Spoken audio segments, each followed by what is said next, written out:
সুপ্রিয় দর্শক, আসসালামু আলাইকুম। স্বাগতম এখনকার এই আলোচনায়। সাথে আছি আমি মাসুদ রানা। দর্শক, দীর্ঘ ৫ মাস যুক্তরাষ্ট্র এবং ইরানের মধ্যে যুদ্ধ চলমান। এই ৫ মাসে যুক্তরাষ্ট্র এবং ইরান যুদ্ধ চলাকালীন সময় যেভাবে যুক্তরাষ্ট্র ইরানের উপর আক্রমণ করেছে, পাল্টা জবাবস্বরূপ ইরানও মধ্যপ্রাচ্যের সামরিক ঘাঁটিগুলোতে সেভাবে একইভাবে আক্রমণ করেছে। উভয় দেশই ক্ষয়ক্ষতি হয়েছে, এটা আমরা সবাই জানি। শেষ আজ পর্যন্ত যুদ্ধের সমস্ত ডাটাগুলো যদি আপনারা সংগ্রহ করেন বা যুদ্ধের ডাটাগুলো সমস্ত কিছু নিয়ে বিশ্লেষণ করেন, তাহলে একটি প্রশ্ন সবার মধ্যে আসবে যে আসলে এই যুদ্ধে কে বিজয়ী হলো, কে পরাজিত হলো, এবং এই যুদ্ধে সবচেয়ে বেশি লাভবান কে হলো। চলুন আজকে আমরা এই ভিডিওতে সেই বিষয়গুলো নিয়ে আমরা বিস্তারিত আলোচনা করব। দেখুন, ২৮শে ফেব্রুয়ারিতে যখন মার্কিন যুক্তরাষ্ট্র ইসরায়েল বাহিনীকে সাথে নিয়ে ইরানের উপর অতর্কিত হামলা করলো, এক ভয়াবহ হামলা আমরা দেখতে পেলাম, বিশ্ব দেখতে পেল। সেই হামলায় ইরানের সর্বোচ্চ ধর্মীয় নেতা প্রয়াত আয়াতুল্লাহ আলী খামেনি শহীদ হন এবং তার সাথে তার সামরিক কর্মকর্তা সহকারে পরিবারের বেশ কিছু সদস্য নিহত হন, সেখানে শহীদ হন। সর্বসাকুল্যে সেই হামলায় কিন্তু ইরান সবচেয়ে বেশি ক্ষতিগ্রস্ত হয়েছে এবং এটার পাল্টা জবাবস্বরূপ ইরান কি করলো, মধ্যপ্রাচ্যে যে মার্কিন সামরিকগুলো আছে, ঘাঁটিগুলো আছে, সেই সামরিক ঘাঁটিগুলোর উপর অবাধে ব্যাপকভাবে তারা ধ্বংসযজ্ঞ শুরু করে দিল। এই ধ্বংসযজ্ঞ দেখে হতভম্ব হয়ে গেল যুক্তরাষ্ট্র, কারণ তাদের প্রয়াত নেতা আয়াতুল্লাহ আলী খামেনিকে তারা হারিয়ে সেখানে তারা দিশেহারা হয়ে গেছিল, যার কারণে তাদের আক্রমণটা এতটাই ভয়ঙ্কর ছিল। সেই ভয়ঙ্কর আক্রমণের ফলে যুক্তরাষ্ট্র তারা আলোচনা টেবিলে বসানোর জন্য আহ্বান করে। পাকিস্তানের মধ্যস্থতায় তাদের মধ্যে একটা আলোচনা টেবিল হয়। সেই আলোচনার মধ্যে একটা সমঝোতা স্মারক হয়। সমঝোতা স্মারক স্বাক্ষরিত হওয়ার পরে বেশ কিছু শর্ত সেখানে ঢুকিয়ে দেওয়া হয়। আগামী ৬০ দিনের মধ্যে সেখানে সেই শর্তগুলো সাপেক্ষে তাদের মধ্যে একটা শান্তি চুক্তি স্থায়ী চুক্তিতে যাবে। এই অবস্থায় চলমান থাকা অবস্থায় হঠাৎ করে আবার যুক্তরাষ্ট্র ইরানের উপর আক্রমণ শুরু করে। সেই আক্রমণের ফলে ইরানও পাল্টা জবাব শুরু করে দেয়।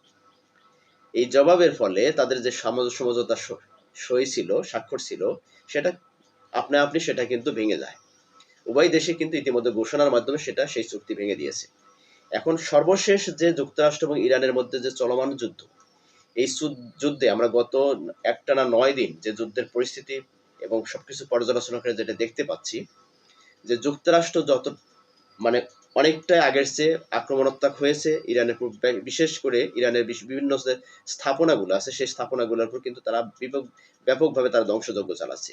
এটার জবাবস্বরূপ ইরান কি করতেছে, মধ্যপ্রাচ্যের যে সমস্ত দেশগুলোতে মার্কিন যুক্তরাষ্ট্রের ঘাঁটি আছে, যুদ্ধ বিমানগুলো আছে, যুদ্ধের বিভিন্ন সরঞ্জামগুলো আছে, রাডার সিস্টেমগুলো আছে, আপনার কন্ট্রোলিং সিস্টেমগুলো, যে সমস্ত বিষয়গুলো আছে একটা যুদ্ধকে কন্ট্রোল করতে গেলে, সমস্ত কিছু কিন্তু যুক্তরাষ্ট্রের এই সমস্ত জায়গাগুলোতে ইরানের কিন্তু হামলা হয়েছে এবং সেখানে ব্যাপক ধ্বংসযজ্ঞ হয়েছে।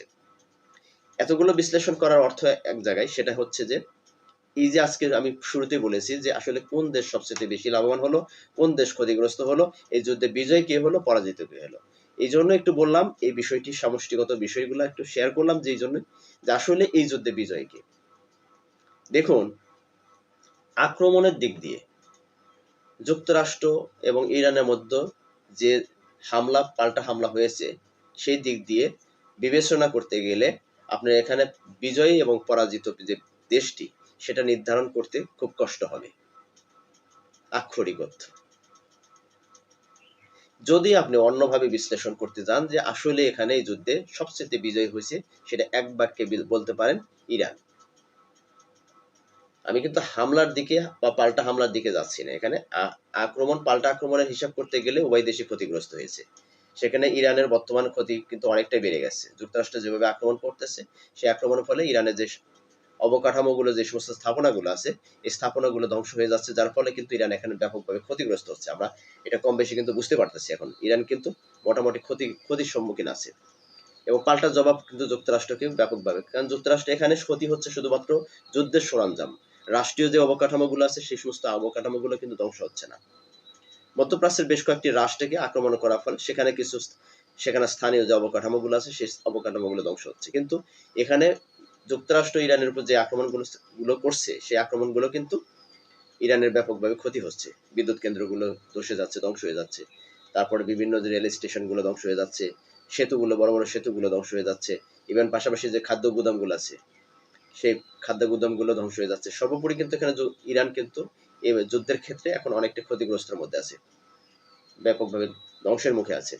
তো আমি সেদিকে যাচ্ছি না। সর্বোপরি সবকিছু বিবেচনা করলে এই যুদ্ধে সবচেয়ে লাভবান হচ্ছে ইরান। সেটা এখন প্রশ্ন করতে পারেন যে কিভাবে লাভবান হলো, যেখানে তাদের গুদাম, খাদ্য গুদাম ধ্বংস করে দিচ্ছে, হাসপাতাল গুদাম ধ্বংস করে দিচ্ছে, রেল স্টেশন ধ্বংস করে দিচ্ছে, বিদ্যুৎ ক্ষেত্রগুলো ধ্বংস করে দিচ্ছে, সেই জায়গা থেকে ইরান আসলে কেন লাভবান হলো? দেখেন, একটি রাষ্ট্রের সাথে যখন একটি রাষ্ট্রের যুদ্ধ লেগে যায় তখন কিন্তু উভয় দেশই ক্ষতিগ্রস্ত হয়, কিন্তু তারপরেও এখানে আন্তর্জাতিকভাবে যে কোনো একটি দেশ বিজয় হয়। সেই বিজয়টা হচ্ছে ইরান। কিভাবে? ইরানের মতো একটি মধ্যম রাষ্ট্র, শক্তিধর একটি রাষ্ট্র, সে বিশ্বকে দেখিয়ে দিতে পেরেছে যে যুক্তরাষ্ট্রের মতো একটি পরাশক্তি রাষ্ট্র কিভাবে এসে ইরান যুদ্ধে মাথা নত করতে হচ্ছে, এবং এখানে ইরান যে একটা শক্তিশালী রাষ্ট্র পরিণত হয়েছে সামরিক শক্তিতে, সেই মেসেজটা আন্তর্জাতিক বাজারে সে সুন্দরভাবে পৌঁছে দিতে সক্ষম হয়েছে। বিশ্ব এখন বুঝতে পেরেছে ইরান কতটা শক্তিশালী। এই মেসেজটা এই যুদ্ধের মাধ্যমে ইরান কিন্তু দিতে সক্ষম হয়েছে। বিশেষ করে মধ্যপ্রাচ্যে দীর্ঘদিন যাবৎ, আপনার মোটামুটি বছরের পর বছর, সেটা দীর্ঘ একটা সময় যাবৎ মধ্যপ্রাচ্যের দেশগুলো তারা ইরানকে কোণঠাসা করে রাখার জন্য ব্যাপকভাবে চেষ্টা চালিয়েছে, এবং তারই ধারাবাহিকতায় কিন্তু আজকে মধ্যপ্রাচ্যে যে সমস্ত ঘাঁটি, মার্কিন ঘাঁটিগুলো হয়েছে, এই ঘাঁটিগুলো করার মূল উদ্দেশ্য আঞ্চলিক যে স্থিতিশীলতা বজায় রাখার জন্য যুক্তরাষ্ট্রকে সিকিউরিটি গার্ড হিসেবে রাখা হয়েছে, পাশাপাশি ইরানকে কোনোভাবেই যেন মধ্যপ্রাচ্যে মাথা চাড়া দিয়ে না উঠতে পারে, সেই জন্য ইরানকে দামানোর জন্য যুক্তরাষ্ট্রের ঘাঁটিগুলো মধ্যপ্রাচ্যে রাখা হয়েছিল। সর্বশেষ যখন ইরান এই যুক্তরাষ্ট্র এবং ইরানের মধ্যে সংঘাতে জড়িয়ে পড়ে, সেই সংঘাতের মাধ্যমে ইরান মধ্যপ্রাচ্যের এই সমস্ত রাষ্ট্রগুলোকে একটা মেসেজ দিয়ে ফেলেছে যে তোমরা ইরানকে এতটা দুর্বল যেটা ভাবছো, ইরান আসলে ততটা দুর্বল না। এটা যুক্তরাষ্ট্র হারে হারে বুঝতে পেরেছে। যুক্তরাষ্ট্র ভেবেছিল হয়তোবা 2-3 দিন আক্রমণ করলে ইরান কোণঠাসা হয়ে পড়বে, পায়ের কাছে এসে পড়বে, আলোচনার টেবিলে বসবে, মাথা নত করে যুক্তরাষ্ট্রের সমস্ত শর্তগুলো মেনে নিবে, এবং ইরানের যুক্তরাষ্ট্রে একটা ঘাঁটি তৈরি হবে, এবং ইরানকে সাথে নিয়ে মধ্যপ্রাচ্য ব্যাপকভাবে তেল উৎপাদন করবে। এই টার্গেটে কিন্তু যুক্তরাষ্ট্র মাঠে নেমেছিল। কিন্তু যখন আক্রমণ করার পরে, যখন পাল্টা আক্রমণের জবাব যখন শুরু হয়ে যায় ইরানের পক্ষ থেকে, তখন যুক্তরাষ্ট্র বুঝতে পেরেছে হ্যাঁ, ইরানকে যতটা দুর্বল ভেবেছিলাম, ইরান আসলে ততটা দুর্বল রাষ্ট্র না।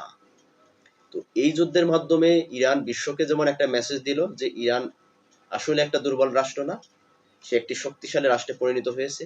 পাশাপাশি মধ্যপ্রাচ্যের যে সমস্ত দেশগুলো ইরানকে খুব সস্তা মনে করেছিল, খুব সহজ মনে করেছিল, যে একটি ধমক দিলে, হুমকি দিলে, দামকি দিলে, ছোটখাটো একটা আক্রমণ করলে ইরান খুব সহজে মাথা নত করে বসে যাবে, সেই বিষয়টিও ইরান পরিষ্কার করলো।